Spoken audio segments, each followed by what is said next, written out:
Welcome back to Redskins After Hours. We're joined now by somebody who excels at the two most important things in life, sports and rock and roll. My favorite Redskin, now that I found out he's actually from Long Island and not Utah, Craig McEwen. Hey, welcome. From the island. From the island. Yo. George wants to get off the Chicago game. I'm sure Andy does too. You had a great game against Chicago, and the thing I'm curious about, and everybody probably wonders, when everybody else is having a bad game and you're having a great game, are you allowed to feel good?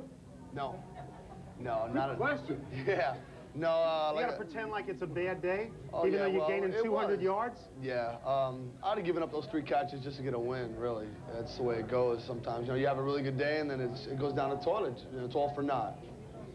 Well, all for naught, and also all good teams. And not for all. All good teams. Our teams built around team members and team thinking. Yeah. And you can't have a good, in your own mind, you can't have a good day if the team doesn't win. Because you wouldn't know that, George, because you never had a good day, win or lose. I think that's cold. Clear for the record. That's cold. Wait a minute, guys. Let's forget all this jock talk. Look at the man. He's a walking billboard. He's Jim McMahon. He's got Adidas all over him. Now, then, when he first appeared on his program, his clothes had no writing on it. Now look what's happened to it. Because of Channel 50, can do Channel 50 has put this man on the map. He was unknown until he was here. And that's why he came back tonight. Exactly. He's our guy. I appreciate it. Loyalty is a very important Absolutely. thing. Plus a guitar lesson from the band. He's one of the few guys that pays us to be on the show. What about San Francisco? The Redskins fans at home don't know what the team feels about San Francisco. Tell us what they think about San Francisco. The team's hungry. Coach Gibbs laid it out on the line today. It's 2 teams at 6 and 5, probably vying for a wild card spot, realistically. And if things go well this Sunday for us, we could actually be playing to be tied for first place if Phoenix and the Giants go down. But it's realistically looking at it, it's going to be a wild card game. If we can put them down and get on top of them, it comes down to the end of the season. If we wind up with even records, we could get in on a wild card because we beat them head to head. There are worse places to play too, George. I'm sure you'll agree. If you're going to go on the road, at least go on the road in a grass field situation. I mean, you have that advantage. It's not like going to Houston where you're indoors and you're on carpet and it's a strange deal. Sure, yeah. It'll help on our injury thing with it. It'll be less stress on the guys' bodies because AstroTurf is pretty hard on the the wind blows in Candlestick. That's going to be a big problem, and it blows at night much more than it does the daytime. Wait, but the wind blows at RFK also. You remember George Allen used to go open those big doors to get into the field? When the other team was getting ready to kick a field goal, he had the doors open, and the wind blew right through RFK also. George would put up fans. That's right. Not fans, but fans. The field, the Candlestick Park is very much like RFK in that it's small, it's intimate, it's grass. Stadium, basically. You got to get to the end of the field where there's the old diamond was, and they've sodded it so it'll come up. But it's a nice place to play, and more importantly, I think the teams are very similar. The hardest game I ever played was against San Francisco. They determined they were not going to let us beat them, and we did.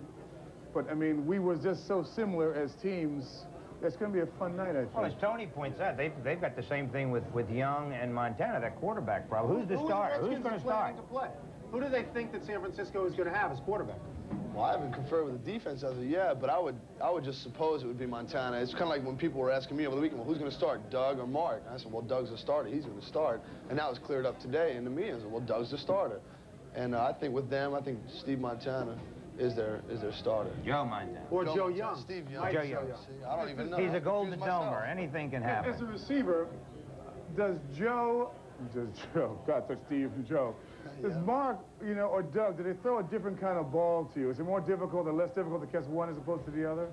No, I catch whoever throws to me the most. I like them, but yeah, I catch anything. Just throw it to me, brother. Okay, I catch it. No, but they both throw an excellent ball. Doug seems to have a feather touch on the ball when he throws a fade, as well as any other pass. And Mark seems to be more of a strong-arm quarterback, not to take anything away from Doug's strength, but Mark seems to have some good spike on the ball. And neither one of them can run like Young can. And Young won a big game for them a couple of weeks ago. Remember, he goes against Minnesota like 49 yards. Young is a great running quarterback. They're having a terribly disappointing season for them. Whatever you want to say about the Redskins, San Francisco is equally disappointing. And in their case, they don't have the kinds of injuries that the Redskins have had or the schedule that the Redskins have had. So they have people out there are probably sour on them early in the game. Tony, they played some tough teams. San Francisco's had a good schedule. Tony. Before we get to the other segments of this show, I want to give us an early feel for the team in San Francisco. Do you think the Redskins are going to play well? Are they in the right frame of mind? This is a hard question, I know. Do you feel, as a guy that's out there every day, that emotionally or intellectually they're there or not? Yeah, today we had a good practice. I'd say, yeah, as of right now, we're ready. Like, if we played today, we had the right frame of mind. Coach Gibbs laid on the line, kind of laid into us a little bit, say, hey, look, this is the game. If we don't win this, we may not have to win. It may not count for the rest of the season. You can just cash Walsh it in. is saying the same thing to the 49ers. Hey, but who cares? This is the Redskins show. This is Redskins After Hours. We're out of here. We'll be coming back with the prettiest gals in Washington.